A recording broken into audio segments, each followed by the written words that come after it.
વિકાસની વાતો વચ્ચે આજે પણ કેટલાક ગામડાઓમાં પાયાની સુવિધાઓનો અભાવ જોવા મળી રહ્યો છે। ભરૂચ જિલ્લાના વાલિયા તાલુકાના જોલી ગામના ગ્રામજનો પોતાના વાહનો લઈ જીવના જોખમે બિસ્માર્ક માર્ગ ઉપરથી પસાર થવા મજબૂર બન્યા હોવાનો વિડીયો સોશિયલ મીડિયામાં વાયરલ થયો હતો। ત્યારે થોડા દિવસો પહેલા જ મેરા જોલી ગામને જોડતા માર્ગ ઉપર ઘૂંટણ અને કમરસમાં પાણી મુખ્ય માર્ગ ઉપર ફરી વળ્યા હતા, જે પાણીમાંથી ગ્રામજનો જીવના જોખમે પસાર થયા હોવાનો યુથ પાવર વાલિયાના અધ્યક્ષ રજની વસાવાએ આક્ષેપ કર્યા હતા અને વાલિયા તાલુકાના છેવાડાના જોલી ગામના માર્ગ સહિતની સુવિધાનો અભાવ જોવા મળ્યો છે, જેથી વાલિયા તાલુકાના છેવાડાના જોલી ગામમાં માર્ગ સહિતની સુવિધાઓનો અભાવ જોવા મળ્યો છે। ત્યારે ગ્રામજનોએ સ્થાનિક ચૂંટાયેલા નેતાઓ તેમજ વહીવટી તંત્રના અધિકારીઓને યોગ્ય પગલાં ભરી વહેલી તકે સગવડ પૂરી પાડવામાં આવે તેવી માંગ કરી છે।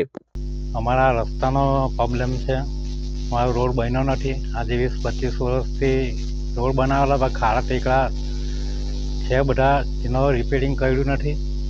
અમારા છોકરાનો આવવા જવાની તકલીફ છે। આ હુપડી જે આવેલી છે મેરા અને જોલીની વચમાં, એનું બાંધકામ કરવા માટે વિનંતી કરીએ છે। આ પાણી ભરાઈ જાય છાંટી છાંટી હુપડી પર, છોકરા જઈ શકતા નથી ને અમે પણ જઈ શકતા નથી। અમારે કાંઈ લેવા જવા મૂકવું હોય તો મીરા જ જવું પડે છે, વત્તા મંગળોર જવું પડે છે, કંઈ ખેતીનું કામ હોય તેઓ જવું પડે છે મંગળોર મોસાલી। આ તકલીફ છે અમારા પાણીની, આ રોડની। ચોમાસામાં કેવો હાલ હોય છે? ચોમાસામાં બહુ ખરાબ હાલ હોય છે, છાંટી છાંટી પાણી આવી જાય છે હુપડી ઉપર। એનું બાંધકામ કરી આપો તો સારું। સરકાર પાસે શું માંગ કરો?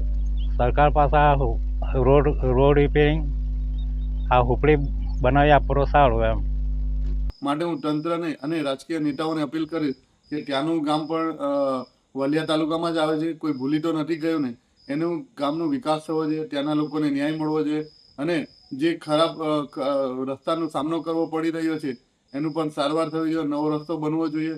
અને એ લોકો ત્યાંના લોકો પણ માણસ છે અને એ પણ વાલિયા તાલુકામાં જ આવે છે, એનો ભૂલવાની જરૂર નથી। ત્યાંના લોકોને પણ એના કામ કરવામાં આવે અને એ રસ્તાનું અને બીજી કોઈ સુવિધાની અમને વિકાસ થવો જોઈએ, લાભ મળવો જોઈએ। આભાર।